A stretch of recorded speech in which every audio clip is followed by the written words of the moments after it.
ಸಾವಿರ ಕಂಬಗಳಾಗೋಣ. ಭಾರತ ಮಾತೆಯ ಮಂದಿರಕ್ಕೆ ಸಾವಿರ ಕಂಬಗಳಾಗೋಣ. ಭರತ ಭೂಮಿಯ ರಕ್ಷಣೆಗೆ ಕೋಟಿ ಸೈನಿಕರಾಗೋಣ. ವಿಶ್ವ ಜೀವನವೇ ನಮ್ಮ ಜೀವನವು, ವಿಶಾಲ ಹೃದಯಗಳಾಗೋಣ. ಎಲ್ಲ ದೇಶಕ್ಕೂ ಎಲ್ಲ ಕಾಲಕ್ಕೂ ಸಾಧನೆ ಸಫಲತೆ ಹಂಚೋಣ. ಸ್ವಾಭಿಮಾನದ ಸಾರ್ಥಕ ಬದುಕಿನ ಮಾನವತೆಯನ್ನು ಮೆರೆಯೋಣ. ಒಂದೇ ಮನದ ಒಂದೇ ಧ್ವನಿಯ ರಾಷ್ಟ್ರವ ಕಟ್ಟುತ್ತ ನಲಿಯೋಣ. ಬಗೆ ಬಗೆ ಬಣ್ಣದ ಹೂದಳದಂತೆ ವೈವಿಧ್ಯವನ್ನು ಬೆಳೆಸೋಣ. ಸಮತೆಯ ದೀಪ ಬೆಳಗೋಣ. ಪ್ರೀತಿ ಮಮತೆಗಳ ಬಿತ್ತೋಣ. ದ್ವೇಷ ಅಸೂಯೆ ತೊರೆಯೋಣ. ಬಲಿಷ್ಠ ಭಾರತ ಕಟ್ಟೋಣ. ಆನೇಕಲ್ ಕೃಷ್ಣಮೂರ್ತಿ ಕಾಟಿ. ಅಭ್ಯಾಸ: ಬಿಟ್ಟ ಸ್ಥಳ: ಭಾರತ ಮಾತೆಯ ಮಂದಿರಕ್ಕೆ ಸಾವಿರ ಕಂಬಗಳಾಗೋಣ. ಭರತ ಭೂಮಿಯ ರಕ್ಷಣೆಗೆ ಕೋಟಿ ಸೈನಿಕರಾಗೋಣ. ಸ್ವಾಭಿಮಾನದ ಸಾರ್ಥಕ ಬದುಕಿನ ಮಾನವತೆಯನ್ನು ಮೆರೆಯೋಣ. ದ್ವೇಷ ಅಸೂಯೆ ತೊರೆಯೋಣ.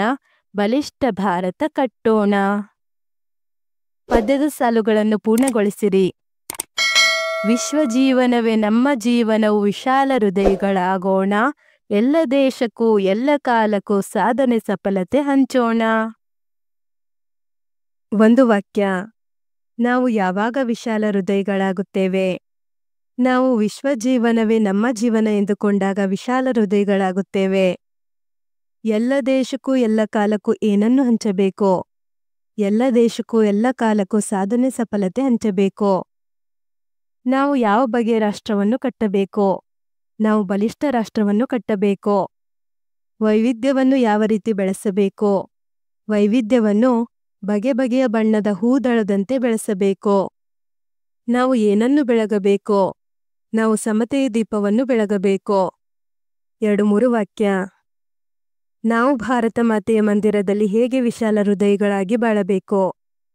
ನಾವು ಭಾರತ ಮಾತೆಯ ಮಂದಿರದಲ್ಲಿ ವಿಶ್ವ ಜೀವನವೇ ನಮ್ಮ ಜೀವನವು ಎಂದು ತಿಳಿದು ವಿಶಾಲ ಹೃದಯಗಳಾಗಿ ಬಾಳಬೇಕು.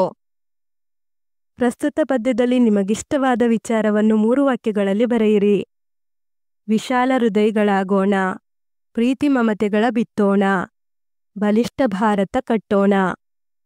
ಭಾಷಾಭ್ಯಾಸ: ಈ ಪದ್ಯದಲ್ಲಿ ಬರುವ ಪ್ರಾಸಪದಗಳನ್ನು ಗುರುತಿಸಿ ಬರೆಯಿರಿ. ಕಂಬಗಳಾಗೋಣ, ಸೈನಿಕರಾಗೋಣ. ಹೃದಯಗಳಾಗೋಣ, ಸಫಲತೆ ಹಂಚೋಣ. ಮೆರೆಯೋಣ, ನಲಿಯೋಣ. ಬೆಳೆಸೋಣ, ಬಿತ್ತೋಣ. ತೊರೆಯೋಣ, ಕಟ್ಟೋಣ. ಮೊದಲೆರಡು ಪದಗಳಿಗೆ ಸಂಬಂಧ ಕಲ್ಪಿಸಲಾಗಿದೆ. ಅಂತೆಯೇ 3ನೇ ಪದಕ್ಕೆ ಹೊಂದುವ ಪದ ಬರೆಯಿರಿ. ಭಾರತ ದೇಶ, ಕರ್ನಾಟಕ ರಾಜ್ಯ. ದೇಶದ ರಕ್ಷಕ ಸೈನಿಕ, ಉಳುಮೆ ಮಾಡುವವ ರೈತ. ಸ್ವಾಭಿಮಾನ 4 ಅಕ್ಷರದ ಪದ. ಸಮತೆ 3 ಅಕ್ಷರದ ಪದ. ಸ್ವಂತ ವಾಕ್ಯ: ವಿಶಾಲ: ನಾವು ವಿಶಾಲ ಹೃದಯಗಳಾಗಬೇಕು. ಮಮತೆ: ನಾವು ಎಲ್ಲರನ್ನೂ ಮಮತೆಯಿಂದ ಕಾಣಬೇಕು. ದೀಪ: ನಾವು ಪ್ರತಿದಿನ ದೀಪ ಬೆಳಗುತ್ತೇವೆ. ಸಾಧನೆ: ನಾವು ಜೀವನದಲ್ಲಿ ಯಾವುದಾದರೂ ಒಂದು ಸಾಧನೆ ಮಾಡಲೇಬೇಕು. ಈ ಕೆಳಕಂಡ ಪದಗಳಿಗೆ ಆಗೋಣ ಪದವನ್ನು ಸೇರಿಸಿ ಹೊಸ ಪದಗಳನ್ನು ಬರೆಯಿರಿ. ಮರಗಳು ಪ್ಲಸ್ ಆಗೋಣ, ಮರಗಳಾಗೋಣ.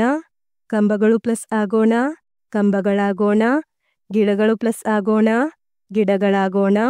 ವೈದ್ಯರು ಪ್ಲಸ್ ಆಗೋಣ, ವೈದ್ಯರಾಗೋಣ. ಪಂಡಿತರು ಪ್ಲಸ್ ಆಗೋಣ, ಪಂಡಿತರಾಗೋಣ. ಶಿಕ್ಷಕರು ಪ್ಲಸ್ ಆಗೋಣ, ಶಿಕ್ಷಕರಾಗೋಣ. ಸೈನಿಕರು ಪ್ಲಸ್ ಆಗೋಣ, ಸೈನಿಕರಾಗೋಣ. ಹೃದಯಿಗಳು ಪ್ಲಸ್ ಆಗೋಣ, ಹೃದಯಿಗಳಾಗೋಣ. ಇಲ್ಲಿರುವ ಚಿತ್ರಗಳನ್ನು ಗಮನಿಸಿ ನಿಮ್ಮದೇ ಮಾತುಗಳಲ್ಲಿ ಆ ಕಥೆಯನ್ನು ಹೇಳಿರಿ. ಒಂದು ಊರಲ್ಲಿ ಒಂದು ಜಾಣ ಇಲಿ ವಾಸವಾಗಿತ್ತು. ಒಂದು ದಿನ ಅದು ಆಹಾರವನ್ನು ಹುಡುಕಿಕೊಂಡು ಒಂದು ಮನೆಯನ್ನು ಹೊಕ್ಕಿತು. ಅದನ್ನು ಅಟ್ಟಿಸಿಕೊಂಡು ಬೆಕ್ಕು ಬಂತು.